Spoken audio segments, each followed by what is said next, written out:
افغانستان میں طالبان کی اقتدار میں واپسی نے عالمی سیاست میں ایک بنیادی سوال کو پھر سے زندہ کر دیا ہے۔ جب ایک باغی تحریک حکومت بن جائے تو دہشت گردی کی تعریف کیا ہوتی ہے؟ آج ہم اسی نئی حقیقت اور بین الاقوامی تعلقات پر اس کے اثرات کا جائزہ لیں گے۔ تو بنیادی سوال یہی ہے، جب ایک باغی گروپ خود حکومت چلانے لگے تو دہشت گردی کی اصلی تعریف کیا ہوگی؟ یہ سوال حال ہی میں نیو دہلی میں ایک طالبان عہدیدار کے دورے کے بعد اور بھی اہم ہو گیا ہے۔ نومبر 2025 میں ایک تاریخی پیش رفت ہوئی۔ ایک طالبان رہنما نے پہلی بار انڈیا کا سرکاری دورہ کیا۔ یہ قدم انڈیا کی خارجہ پالیسی میں ایک بہت بڑی تبدیلی کا اشارہ ہے اور ہمارے اس تجزیے کا آغاز بھی یہیں سے ہوتا ہے۔ آئیے دیکھتے ہیں کہ ہم اس موضوع کو کیسے سمجھیں گے۔ پہلے ہم انڈیا کی احتیاط پسند پالیسی پر بات کریں گے، پھر دہشت گردی کی بدلتی ہوئی تعریف اور دہشت گردی کی فہرستوں کے پیچھے کی سیاست کو دیکھیں گے۔ اس کے بعد بدلتے ہوئے جیو پولیٹیکل منظرنامے کا تجزیہ ہوگا اور آخر میں انڈیا کے لیے اس میں کیا اسٹریٹجک خطرات اور مواقع ہیں، ان پر بات ہوگی۔ تو پہلا حصہ، انڈیا کی احتیاط پسند افغان پالیسی۔ یہاں ہم اس بنیادی الجھن کو سمجھنے کی کوشش کریں گے جس کا سامنا انڈیا جیسی ریاستوں کو ایک ایسی حکومت سے ڈیل کرتے وقت کرنا پڑتا ہے جس کی پوری تاریخ بغاوت کی رہی ہو۔ وقت کے ساتھ انڈیا کی پالیسی میں تبدیلی پر نظر ڈالتے ہیں۔ 2021 سے پہلے نیو دہلی کا موقف بالکل صاف تھا۔ طالبان کو پاکستان کی حمایت یافتہ دہشت گرد تنظیم سمجھا جاتا تھا۔ 2021 میں جب طالبان نے قبضہ کیا تو سفارت خانہ بند کر دیا گیا، لیکن پھر 2022 میں ایک احتیاطی بھرا قدم اٹھایا گیا اور کابل میں ایک محدود ٹیکنیکل مشن دوبارہ کھولا گیا، اور آخرکار 2025 کا وہ سرکاری دورہ اس پالیسی کی تبدیلی کا عروج تھا جب اس مشن کو مکمل سفارت خانے کا درجہ دے دیا گیا۔ چلیے اب اس مسئلے کے ایک اور زیادہ تھیوریٹیکل پہلو پر نظر ڈالتے ہیں، جدید دہشت گردی کی تعریف۔ یہ ایک ایسا تصور ہے جو سیاسی طور پر ہمیشہ سے متنازع رہا ہے، اور سچ تو یہ ہے کہ بین الاقوامی سطح پر اس کی کوئی ایک متفقہ تعریف نہ ہونا معاملات کو اور بھی پیچیدہ بنا دیتا ہے۔ اس مسئلے کی گہرائی کا اندازہ اس بات سے لگایا جا سکتا ہے کہ شمڈ اور جانگمین کی ریسرچ کے مطابق دنیا بھر میں دہشت گردی کی 100 سے بھی زیادہ مختلف ایکیڈیمک اور قانونی تعریفیں موجود ہیں۔ اتفاق رائے کی کمی کا اس سے بڑا ثبوت اور کیا ہو سکتا ہے؟ ایک عام تعریف جیسا کہ institute for economics and peace نے دی ہے وہ کچھ یوں اس طرح ہے: کسی غیر ریاستی عناصر کا خوف، زبردستی یا دھمکی کے ذریعے سیاسی، معاشی، مذہبی یا سماجی مقاصد حاصل کرنے کے لیے غیر قانونی طاقت اور تشدد کا استعمال یا اس کی دھمکی۔ یہاں سب سے اہم لفظ ہے غیر ریاستی عناصر، یعنی نان اسٹیٹ ایکٹر۔ لیکن اصل سوال تو یہاں سے شروع ہوتا ہے کہ تب کیا ہوتا ہے جب یہی غیر ریاستی عناصر خود ریاست بن جائیں؟ یہی وہ پیچیدگی ہے جو طالبان کی حقیقت کو سامنے لاتی ہے، جہاں ایک غیر ریاستی گروپ اور حکومتی اتھارٹی کے درمیان کی لکیر دھندلا جاتی ہے۔ اسی سلسلے میں کرٹیکل ٹیررزم سٹڈیز کے ماہر رچرڈ جیکسن کہتے ہیں کہ دہشت گردی خود کوئی نظریہ نہیں ہے، بلکہ یہ ایک ہتھیار ہے جسے مخصوص لوگ مخصوص سیاسی مقاصد کے لیے مخصوص وقت پر استعمال کرتے ہیں۔ یہ نقطہ نظر ان گروپس کو سمجھنے میں مدد دیتا ہے جو بغاوت سے حکومت تک کا سفر طے کرتے ہیں۔ تو اس سے ہم آتے ہیں اپنے تیسرے نقطے پر، دہشت گردی کی فہرستوں کے پیچھے کی سیاست۔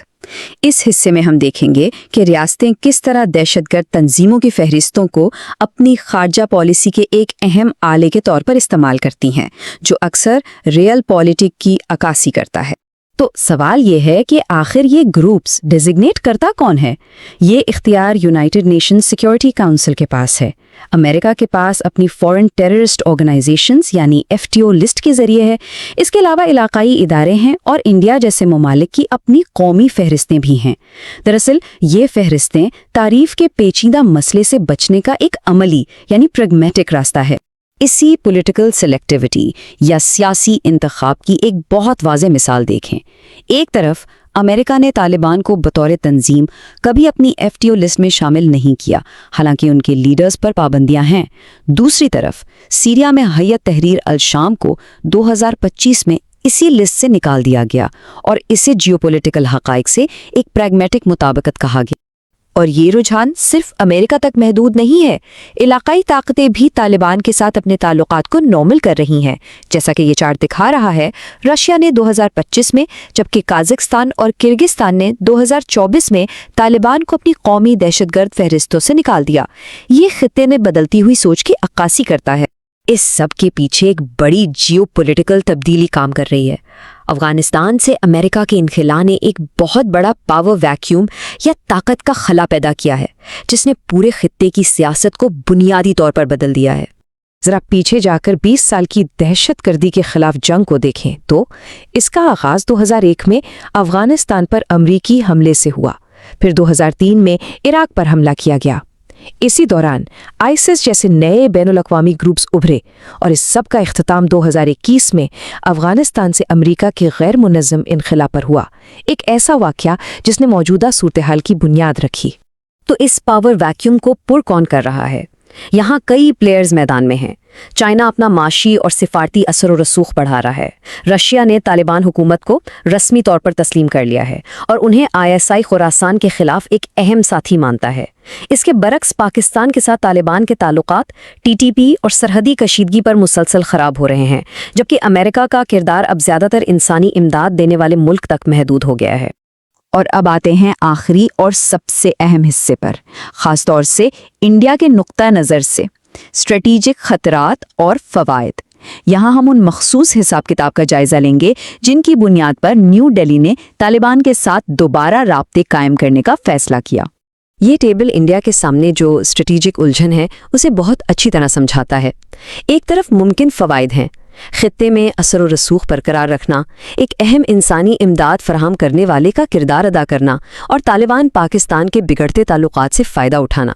لیکن دوسری طرف سنگین خطرات بھی ہیں، عسکریت پسندوں کی باہمی دشمنی میں الجھنے کا ڈر، آئسس خراسان جیسے گروپ سے حملوں کا خطرہ اور اپنے پرانے سیکیورٹی اصولوں پر سمجھوتہ کرنے کا امکان۔ اس صورتحال کا ایک انتہائی دلچسپ پہلو یہ ہے کہ طالبان نے بعض موقعوں پر کشمیر پر بھارتی موقف سے ہم آہنگی کا اظہار کیا ہے اور خطے میں ہونے والے دہشت گرد حملوں کی مذمت بھی کی ہے۔ یہی وہ چیزیں ہیں جو طالبان پر صرف دہشت گرد کا لیبل لگانے کے عمل کو پیچیدہ بناتی ہیں اور انڈیا کے حقیقت پسندانہ نقطۂ نظر کو تقویت دیتی ہیں۔ لیکن اس ساری جیوپولیٹیکل شطرنج کے بیچ ایک انسانی اور اخلاقی پہلو بھی ہے جسے نظر انداز نہیں کیا جا سکتا۔ جیسا کہ اسواتی چندرگیری کہتی ہیں، رابطوں کی شرائط کا آخری نتیجہ افغانی عوام کے لیے ٹھوس فوائد کی صورت میں نکلنا چاہیے، کیونکہ سفارتی چالوں کا اثر بالآخر عام انسانوں کی زندگیوں پر پڑتا ہے۔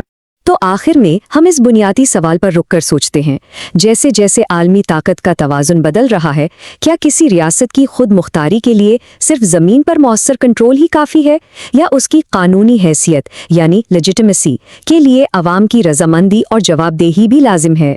یہ ایک ایسا سوال ہے جو بین الاقوامی قانون، انسانی حقوق اور ریاست کے مستقبل کے لیے گہرے معنی رکھتا ہے۔